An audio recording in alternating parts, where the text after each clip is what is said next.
Hello, everybody, and welcome back to Trekyards. He is the great and wonderful Commander Cockings. He is the ever-amazing Captain Foley. It's true. And today we're here to talk about Lower Decks, episode 5 of season 4, which is called Empathalogical Fallacies. It's funny, I just watched them without knowing the title, so you're the one who tells me the title every week.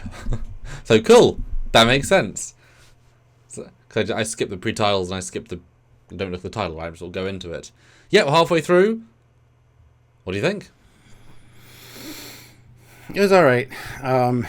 It was one of those fun, kind of wacky, off-the-wall Lower Decks episodes, which kind of had a little bit of a twist. You thought you knew what was going on, and you didn't. And it was just kind of interesting. Learned a little bit about Betazoids.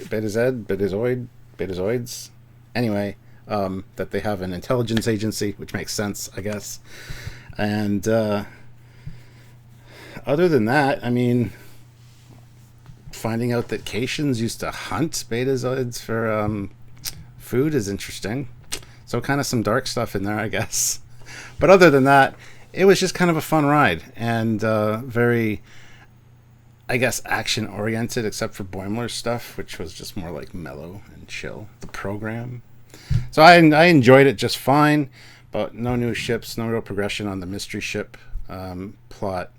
Was there character development? I mean, for T'Lyn, yes, because she wants to stay aboard the Cerritos now. She doesn't see it as a punishment so much anymore and trying to get back to her ship. But it was better than last week, but not the best of the season by any means. So how about you?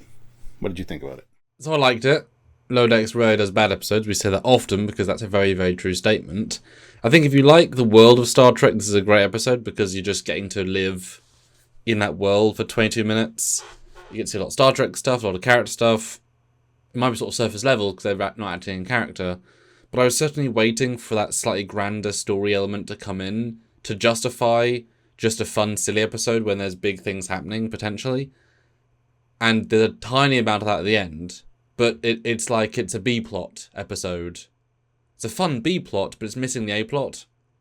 The T'Lyn kind of is, but it's so characterful that it doesn't have the weight that it could do, although it is great, and I think that is the episode, that's the best part of the episode, is just her scenes, because she's very good, and they're fun. But it just feels like a set of B-plots, and I needed that A-plot progression, because that's fascinating. And they could have, if the entire point of them being there, the Betazoids, was to develop that plotline. Yeah, as you say, they didn't. Except the fact that we now know that the larger races know that they're there, but that's obvious from the context of both the season and also the trailer we know. So there's no reveal there, it's just every day. So we needed something to give some hint, or at the very end, for another attack to happen, and it gets a bigger race, and it was a twist on the twist. Would have been a way to end the episode. So it was kind of, they missed a trick with giving, I often compared these episodes to cakes. How many layers of cake and there's a cherry on top? There is no cherry, there's no top layer, delicious bottom layer, tasty second layer, but there's nothing really extra on this episode to get to move it into those high ranks. But the core's good, the story's good, and the twist's good. But it's missing those top 10% of like, and it's sad because they had the place to put it with the scan of that ship. Could have had, the person next will say, that looks like a this. Does it? I hadn't thought of that. Let's go check the records. Oh my gosh, an Altrexian, like something could have happened. But limiting it so thoroughly was a disappointment for sure on that. Well, my favorite moment, I think, was when they just stopped from going into the neutral zone, and then the Romulan ship to cloaks, and they're like, let's go over to Sexter or whatever. We're going to sneak over there or lurk over there. That was kind of great. Yeah, that's my favorite. My favorite colorway as well. Although, of course, as we said in Prodigy, if they're in the neutral zone, they're also breaking the treaty, and therefore they're active warring. And since the Cerritos just moved, and either way they're going to still be in sensor range, so they now know another Romulan ship was in the neutral zone. They're going to hail Romulus and say, "Hey, you shouldn't be having the ship. You don't, because breaking the treaties go into the neutral zone. That's the whole point. Otherwise, they wouldn't be scared to go into the neutral zone. You can't say neutral zone is a slither of whatever, because it's meant to be a zone that separates like light years of space. So they keep doing that in modern Trek, and they're always wrong. But you can't have a ship. Just modern Trek. Not even just modern Trek. TNG did it too all the time. You'd see the Romulans like right there. Yeah, but that's them intentionally breaking the treaty to do bad things. That was specific. Tomalak is actually going in there to do a thing. That wasn't just push the Federation into doing something. Yeah, this is a peacetime and things are okay. So it is different. I know what you mean, but especially as we're actually at peace with, everything's fine. So it's a common conceit, but you can't really translate breaking Romulan treaty if literally you're 12 light years apart and either going in. But it feels stupid because it is stupid, but it's also a funny moment of yes. But what are they going to do? Attack the Federation? They're in the zone. They have no right to be judgy. They treat the zone, unfortunately, like a border. Just like literally you cross those. You even saw the red dots, the red lights for the neutral zone, which is funny because that's also in Bridge Crew. When you do the Kobayashi Maru mission, as you enter Klingon space, there's like this like red grid that is, I guess, just I don't know. Anyway, it's kind of neat to add that. But I'm glad they did that because I was wondering if they were going to acknowledge the Romulans and that actually show them. That was good. There was a lot of fun stuff in this one, like your Vulcan as an MFer, and the comment about the carpets. The carpets are great for passing out on. Gotta love the Starfleet ships for the carpet. Yes, please. Lots of small little things, and then the reference to Angel 1 as well from TNG.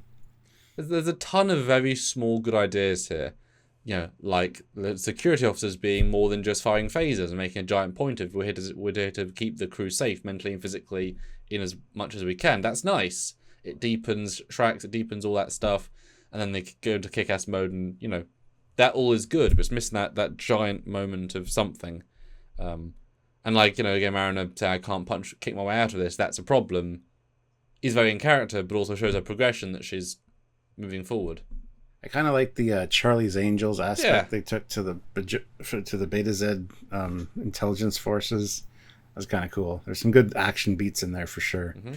But I like they get beaten up pretty easily by, like, if they're California class security, that's pretty darn low ranking security. They aren't that well trained in the abstract of, but I mean, intelligence operatives aren't field combat operatives. They're, and I liked because the twist is very good here. It although since it plays it's so long and gentle, it doesn't feel like a twist. It feels like okay. It's sort of a very gentle twist. But I like the fact that they explicitly say, like, we're doing good here for the Federation, for the intelligence agency, but because you sort of betrayed us, we're going rogue. But obviously, you think, well, Beta's of course going to be great intelligence operatives because they can scan people's brains, but of course they work for the Federation because the Federation's their member state. But so everyone is on the same side, except everyone's emotions get screwed, that they kind of, their training kicks in, they go rogue, but they're not going rogue, they think she's going rogue, the captain. So it's a fun, because of course there'd be lots of operatives, and I'm sure the agency is used all throughout, maybe even B'Elanna. Troy was part of the agency, you never know, right? Well, the one thing, I mean, if you're going to look at incongruencies in it, like the neutral zone thing, one thing that I noticed is that T'Lyn was not in relative contact or distance for all the people that were in the mess hall when they were already partying. She came in. Sure, she was, I think, she talked to Mariner for a minute when Mariner was headed down there, because Mariner stopped by her quarters to see what was going on. But the projection of her emotions, the Bendai, or the syndrome, Bendai syndrome? The Sarek syndrome. Yes, that's the one. It didn't really make sense. It made more sense for it to be the Beta Zeds, and it seems like that was definitely a red herring, because even they were looking at each other like they're on to us, and like they were deliberately kind of doing something other than their spying. It seemed like at first. So just the fact that T'Lyn wasn't around anybody until she walked in there is kind of odd to me. Not a big deal. She could have been in contact with every one of them earlier. But it was only the fact she couldn't send the transmission that made her frustrated, that made it happen. So it was already kind of going on. Anyway. Well, my assumption is she's affected the entire ship. Because you'd think that, but Shax and the other guys and Boimler weren't affected. Mm-hmm. Which felt odd to me. As the episode goes along, that feels like an oddity, especially as they get instantly de-affected as soon as the thing as soon as she feels okay, which implies they'd instantly be affected, which means as soon as they got to the bridge or anywhere in between, they'd be affected, and they were not. So there's definitely a discontinuity with the logic, but I thought it was the entire ship, because she isn't where she needs to be, so it has to be a broad thing. Now maybe her quarters are near the bar, that's fine, but then that doesn't work. Now I maybe possibly they were implying that when they go to the special security zone, the corridor's obviously different. Maybe it's implying it's more heavily shielded, and that would be fine. It'd be easy to say that's just a specialist corridor for reasons. You know, that would be all you have to say, right? But as soon as they got out of it, I was expecting them to start being weird, but they weren't, obviously. Or you could argue maybe they're the only ones actually trained to deal with things, and therefore they could deal with it. But then you got Mixamo, who is trained to deal with emotions, and he breaks real hard, which is really, really funny. And obviously you think Tiana would also be trained, but obviously she's an incredibly emotional person that, of course, she would go crazy. So I like maybe they're implying security has got some level of fortitude because they need it. They need every sort of fortitude they can get because they're fighting every sort of person. So I'm okay with that. But then Boyman would have been a nice side note to then suddenly have him, because then were they implying that his stuff at the start with the pad was him going emotion crazy? It hadn't restarted yet, but it would make sense. But then if not, then his B plot literally has nothing to do with the main plot, which seems odd because it was happening to the entire ship, or it wasn't. Yeah, and they never cut away to scenes where things weren't going crazy, but by doing so they could also imply that it was just in the mess hall, and then they went to the bridge and then they were seeming fine, but then there's a certain lack of whatever. But if you literally had to Lynn walk around the scene, then it'd be obvious who's affecting it. Now you could maybe have said, which would have been kind of fun actually, if they double twisted it, meaning because Talin was their helper for the first few scenes, if they had said her in her mental state supercharged their emotion, and they then did transmit, so they were a superconductor, which would explain why only around them it was caused in the giant range. So that would be an easy fix, but they did not say that episode, nor was it even implied.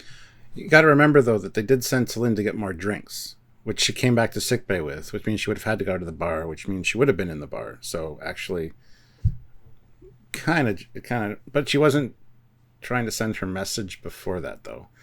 And they kind of implied that not being frustrated with not being able to send the message is what set it off.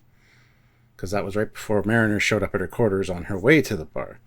Small thing, but it's worth talking about, I think. Well, and also the longer, you'd think if there's a limited range, as soon as she leaves the range, they'd feel somewhat better, and there's no indication, it only gets worse.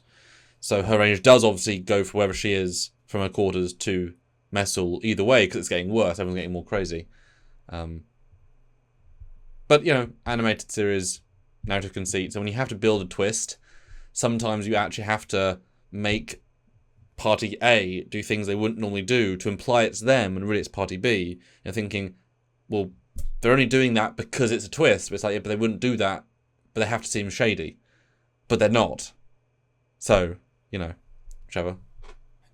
And I do appreciate in a lot of the newer Treks now, a lot of love for Enterprise and the NX era. We got the NX Malcolm Reed puzzle.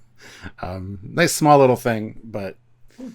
Yeah, to see Malcolm and Trip back in 2 days away from each other was rather nice. Yes, absolutely. Mm-hmm. Yeah.